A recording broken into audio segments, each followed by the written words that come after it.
want it. Can you see myself? Can you see myself? Can you see myself? How's it going, everybody? GoldStandard000 here with Fantasy Fire to give you guys my 2016 fantasy football sleepers. Just sticking to the main positions here, so quarterback, running back, wide receiver, and tight end. Not going to mess with defense or kicker. Just going to stick to those positions that give you the most fantasy points in any given season, week out, every year. Thank you, MJ, for allowing me to do this video on your channel. I really appreciate it.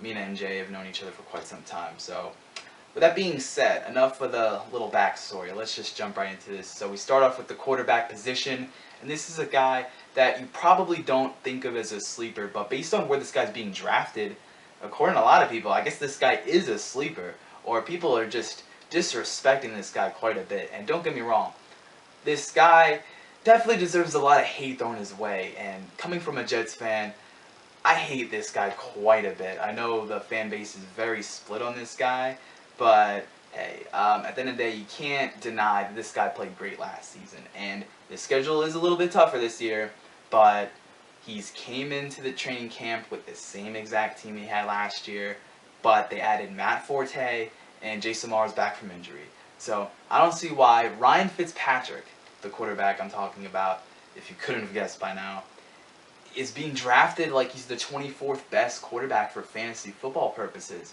To me, that just doesn't make sense. To me, he's going to have to pass the ball even more than he had to.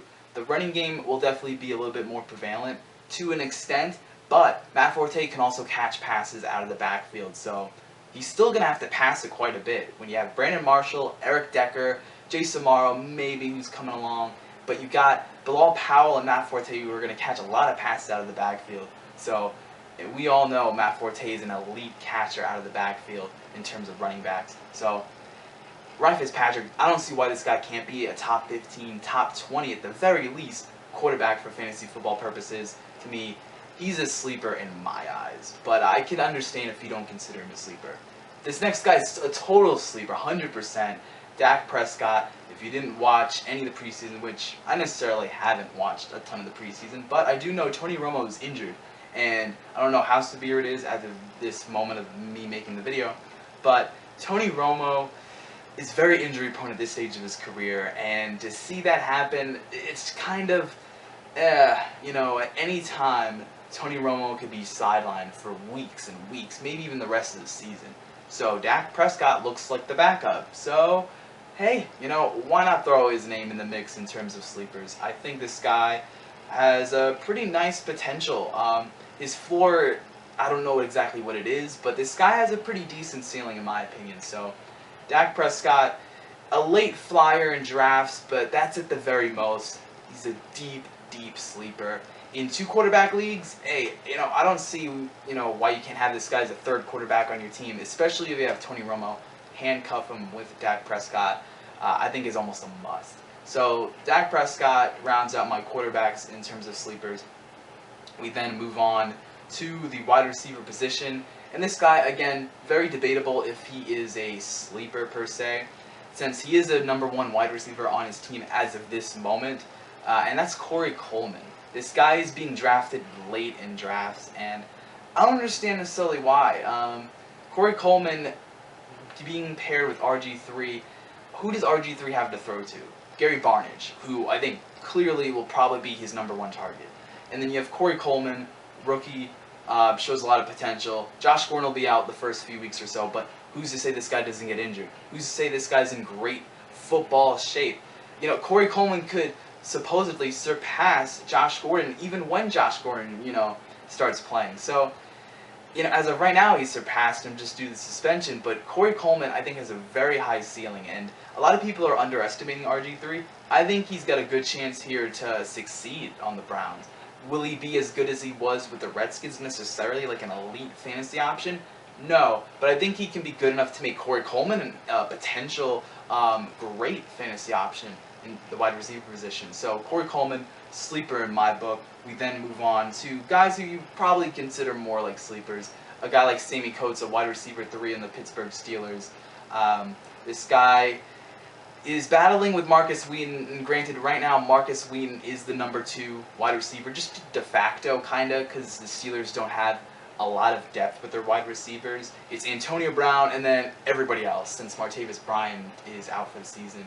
So, as far as I'm concerned, if Sammy Coates gains trust with Big Ben and shows that he's playing well out on the field, he could surpass Marcus Wheaton at some point. That's not out of the question book in my opinion. So right now, Sammy Coates is labeled as the 3rd wide receiver on the depth chart. He could eventually be the number 2. So right now, you can get him at a really low value. Very big sleeper in my opinion. Maybe a little bit more in terms of the deeper leagues. But hey, I wouldn't mind taking a last round or second to last round pick on Sammy Coates. I think this guy has a lot of potential to do great things for fantasy football. We then move on to Ty Montgomery. This is a guy who you can't overlook, and I know people are going to overlook him, but Aaron Rodgers is such a fantasy beast, and he can make any receiver, any tight end, fantasy valuable. So Ty Montgomery, hey, Devontae Adams is injured. Ty Montgomery can easily step in there and do some good things. As far as I know, Ty Montgomery is going to get a much more developed role in this year's offense. Yeah, I know he's got to deal with Randall Cobb and Jordy Nelson, but hey, this is a sleeper video. I'm throwing Ty Montgomery's name out there. I'm also going to throw Jamison Crowder's name out there. He really came along at the end of last season. Pierre Garçon isn't getting any younger. This guy seems to be banged up a lot, playing through injuries, and he doesn't even have a carved out role in the offense anymore. It seems like Cousins prefers to throw to Deshaun Jackson when he's healthy, or Jordan Reed. So who's to say Jamison Crowder doesn't become the 3rd option there, surpasses Garçon, maybe some weeks he even surpasses Jackson depending on game flow. I really like Jamison Crowder, who's going undrafted in quite a few leagues. I would definitely pick this guy up in one of the later rounds to stash on your bench, because you never know what this guy can do. Huge, huge potential out of Jamison Crowder. We then move on to the, I guess I have one more wide receiver here.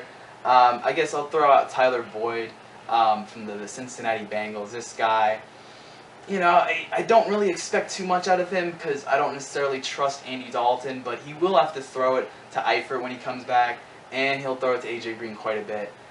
Tyler Boyd's one of those really, really deep late-round flyers, so I might as well just name him out there. We then have running backs. Tevin Coleman is the first guy on my list. Tevin Coleman is one of those running backs who is getting overlooked big time. And I know Devontae Freeman, it seems like he's got that role carved out and it's set in stone, but Tevin Coleman, may I remind you, was the starting running back for the Atlanta Falcons going into last season. And Tevin Coleman could be the starting running back this season. This is a guy I think you really need to consider late in your drafts. This guy has, you know, he's taller than Devontae Freeman. He's probably not that ground and pound type of running back due to his height and due to his weight, but this guy still has a lot of potential in this league, so don't overlook Tevin Coleman. I know a lot of people will, especially if you draft Devonta Freeman. You're going to definitely want Tevin Coleman because I don't know what the Atlanta Falcons are doing, and who knows. You've always got to factor in injuries. You always got to factor in, hey, maybe Devonta Freeman, maybe last year was a fluke or a mirage. So I am not ready to call Devonta Freeman an elite running back in the fantasy game. To me, he's a little bit overrated, so that's why I'm a little bit higher on Tevin Coleman than most. We then move on to another running back here who, in my opinion, he's just getting slept on way too much, and that's Justin Forsett. This guy, may I remind you, before he got injured in Week 11 last year, this guy was a fantasy option. This guy was pretty damn good. Like, this guy, some weeks, was considered a top 10 fantasy running back. Maybe not for this season, but there were certain weeks in there where he looked like among the best. So, and with Joe Flacco coming back, with Steve Smith coming back, with everybody getting healthy for the Ravens, I think a lot of people are just underestimating the Ravens, and it's shown in Justin Forsett's value. And last but not least, we get to the tight end position. I believe these guys are extremely, and I mean extremely risky, but this is sleeper after all. And the guys they came up with were Jason Morrow and Clive Walford. Mainly Clive Walford, just because I believe he can be a really good third option for the Raiders. So with Derek Carr growing as a quarterback, I think, hey, who's to say Clive Warford doesn't get more into the mix? This guy's got a lot of potential, and there's always those tight ends that just come out from underneath the woodwork. So I thought it was just worth a shot to list those two. Tight end, I had a really hard time finding two sleepers. So anyways, hope you guys enjoyed this video, and maybe I'll be doing more of these on the Sports Fan Entertainment channel. Thank you, MJ, again, for letting me do this video. I'm sure I'll have my links down there in the description below. I don't do too many sports videos, but if you want to subscribe to me or follow me on Twitter, I tweet more so about sports than I actually make videos about them. So with that being said, hope you guys enjoyed this, and I'll see you guys later, maybe.